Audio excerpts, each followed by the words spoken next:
အားလုံးမင်္ဂလာပါဆရာမ teacher ဒေါ်တင်ရွယ်ဖြစ်ပါတယ်ဆရာမတို့ grade 12 maths chapter 7 trigonometric function အခန်းကိုလေ့လာနေတဲ့အခါမှာအခုဆိုရင်ဆရာမတို့နောက်ဆုံး function cosecant function ရောက်သွားပါပြီဒါဆိုရင်ဆရာမတို့ grad of y equal to cosec x ပေါ့နော်သူ့ရဲ့ grad ကိုဆွဲဖို့အတွက်ဆရာမတို့လေ့လာကြည့်အောင်ဒါဆိုရင်ဒီ cosec ဆိုတာကဘသူရဲ့ပြောင်းပြန်လဲဆို sin ပြောင်းပြန်ဒါကြောင့် cosecant x ဒီ1/sin x ဆိုတာဆရာမတို့က grade တင်ကြတဲ့ရတယ်သိကြရနော်ကဲဒါဆိုရင်အဲ့တော့ဒီ cosecant x ကိုဆွဲမယ်ဟိဆိုရင်ဆရာမတို့က sin grad ကိုအရင်ဆွဲပေးရတယ်နော် sin grad ကိုဆွဲပြီးမှသူ့လိုချင်တဲ့ cosecant x ကိုဆွဲပေးရတယ်ဒါဆိုရင် sin function ရဲ့ဆရာမတို့ phi key point သိရမယ်နော် sin function ရဲ့ phi key point unit circle နဲ့ဆရာမတို့အရှိမှလည်းလေ့လာပြီးသားဖြစ်တယ်ကဲဒါဆိုရင်ဒီ cosecant မှာလည်းဆရာမတို့ဘာရှိလဲဆို undefined point တွေရှိတယ်ကဲဒါဆိုရင် cosecant မှာ undefined တွေဘယ်သူဖြစ်လဲဆရာမနဲ့တူလေ့လာကြည့်အောင်ဒါဆိုရင် cosecant x ဆိုတာကနော် 1/sin x လို့ပြောတယ်ကဲဒါဆိုရင်ဒီမှာဆရာမတို့က cosecant 0ကြည့်အောင် cosecant 0ဆို 1/sin 0ပဲ sin 0ဒီ0ဖြစ်တယ်ဒါကြောင့် 1/sin 0မှာ0ထပ်လိုက်တော့ 1/0ဒီ undefined ဖြစ်သွားတယ်အဲ့လိုပဲ cosecant 2 ဒီလည်း undefined ဖြစ်တယ်နော်ကဲဒါဆိုရင် cosecant ပိုင်ကိုကြည့်အောင် cosecant ပိုင်ဆို 1/sin ပိုင်ဖြစ်သွားမှာပေါ့ sin ပိုင်ဒီ0ရှိတယ်ဒါဆို 1/0 ဆို undefined ဖြစ်သွားတယ်ဒါဆိုရင်ဆရာမတို့ဒီ cosecant x မှာဆရာမတို့က undefined point လေးတွေရှိသွားပါဘူးဘယ်လိုလဲဆို0 plus or minus by plus or minus 2 by အဲ့ဒါတွေဘယ်ထဲမှာမရှိရလဲ domain ထဲမှာမရှိရတဲ့အကောင်တွေဖြစ်တယ်ကဲဒါပြီးရင်ဆရာမတို့က cosecant ပိုင်ပိုင်2 cosecant ပိုင်ပိုင်2ဆို 1/sin ပိုင်ပိုင်2ပေါ့ sin ပိုင်ပိုင်2ဒီ1ဖြစ်တယ်ဒါဆို 1/1 ဆိုသူဒီ1ပေါ့နော်နောက်တစ်ခု cosecant 3 ပိုင်ပိုင်2သူဒီ 1/sin 3 ပိုင်ပိုင်2ဖြစ်တယ်ဒါဆိုရင်ဆရာမတို့ 1/sin 3 ပိုင်ပိုင်2ဒီ -1 ဆိုတဲ့ကဆရာမတို့ကဒီမှာ -1 ရတယ်ဒါဒီ range ကိုရေးမဲ့ကောင်ဖြစ်တယ်ကဲဒါဆိုရင်ဆရာမနဲ့ domain စာရေးအောင်နော်ဒါဆိုရင် domain ဒီ undefined ဖြစ်တဲ့တန်မိုးတွေကိုဖယ်တယ်ဆိုတော့ x ဒီ does not equal ဆရာမတို့0ပါမယ်နော်ပြီးရင် plus or minus အစဉ်တိုင်းသွားမယ်ဆိုပိုင်ပါမယ်နော်ပြီးရင် plus or minus 2 ပိုင်နောက်တစ်ခါလာမယ်ဆို plus or minus 3 ပိုင်စသည်ဖြင့်ပါနော်ကဲဒါဆိုရင်ဆရာမတို့ asymptote ကိုရေးလိုက်လို့ရတယ် asymptote ဒီ undefined ဖြစ်တဲ့ point လေးတွေဖြစ်တယ်ဒါဆို x equal to 0, plus or minus ပိုင် plus or minus 2 ပိုင် etcကဲဒါဆိုရင်ဆရာမတို့ range ကိုရေးတော့မယ် range ဒီ the set of y စတဲ့ကဲ range ကိုရေးမယ်ဆိုဒီ minimum ဒီ y ကဘယ်ကနေသွားလဲဆိုရင် less than equal -1 နော် -1 စပြီးအောက်ကိုပေါ့နော်ကဲနောက်တစ်ခုက y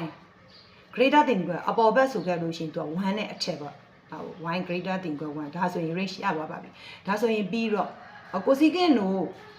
ဆက်တို့ဆိုတာဒီ sin တို့ cos တို့နဲ့အတူတူပါပဲ sin function ဒီ2ပိုင်ဖြစ်တယ်ဆိုရင်ပြီးတော့ဒီမှာလည်း2ပိုင်ပါပဲ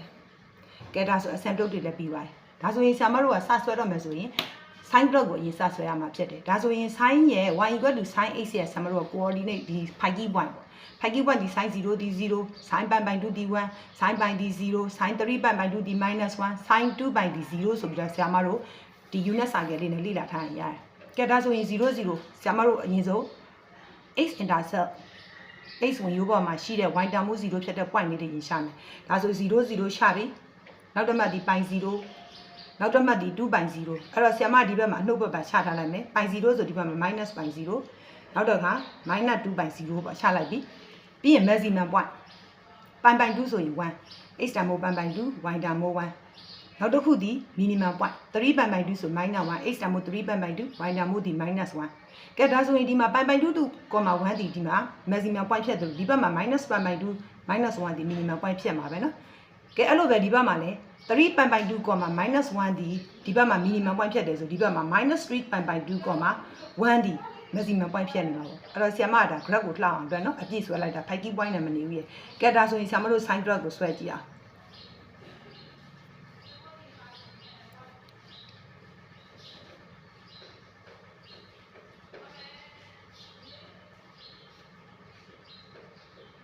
ကဲဒါဆိုတာဆရာမတို့ sin graph ပြီးပါတယ်ဒါဆိုရင်ဒါဒီဆရာမတို့ဆွဲလိုက်တာ y equal to sin x ပြီးမှဆရာမတို့ y equal to cosecant x ကိုဆွဲကြည့်မယ်နော်ဒါဆို cosecant x ကိုဆွဲမယ်ဆိုဆရာမတို့ဒီ asymptote မြင်းနေရေးထားမယ် asymptote ဒီ0 plus or minus by plus or minus 2 by ဖြစ်တယ်တနည်းအားဖြင့်မှတ်ထားရမှာဒီ x intercept point အဲ့ဒါဒီဟာဒီ sin x မှာ y equal to sin x ရဲ့ x intercept point လေးဒီ cosecant x ရဲ့ asymptote မြင်းနေဖြစ်တယ်ဒါဆိုဆရာမ asymptote တွေရှာလိုက်ပြီ asymptote မြင်းတွေဆွဲမယ် ဒီဘက်မှာ2ပိုင်ထိဆွဲနော်ဒီဘက်မှာဆို minus ပိုင်ပေါ့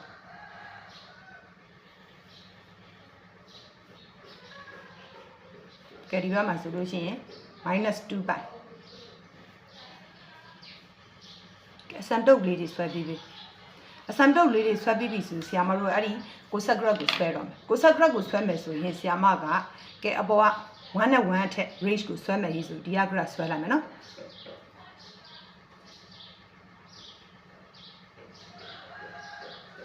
ကဲဒီမြင်းလေးတွေကဒီဆရာမတို့ဆွဲတဲ့ graph တွေက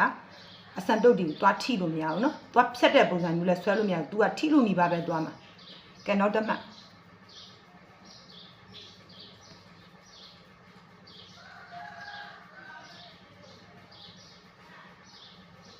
ကဲဒီဘက်ဆို maximum minimum အောက်ဘက်ဆွဲလိုက်မယ်နော်ကဲဒီလိုမျိုးလေးပါဒီဘက်မှာလည်းဆမဒီလိုဆွဲလိုက်ပါမယ်ကြတော့အဲ့ဒီဆမတို့ဆွဲတဲ့ graph ဒီအစံတုပ်မြင်းတွေကို तू ကထိလူနီးပါးကတ်သွားတာလုံးဝမဖြတ်ပါဘူးကဲဒါဆိုရင်ဆမတို့ပြီးပါပါဒါဒီဆမတို့ဆွဲလိုက်တာဒီ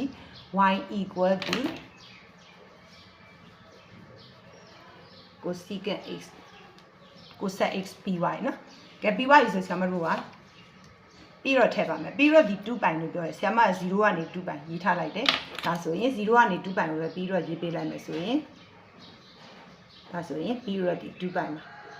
အဲ့တော့ဒီ general form လေးကိုသေချာလေးရထားမယ်ဆိုခဲ့လို့ရှိရင်ဒီ cosecant x ကိုဆရာမတို့က transformation တွေလုပ်တယ်ဆိုလို့ရှိရင်လည်းတွက်တက်လိမ့်မယ်အဲ့တော့ဒါလေးကိုထပ်တက်လဲလေ့လာပါအားလုံးကိုကျေးဇူးတင်ပါတယ်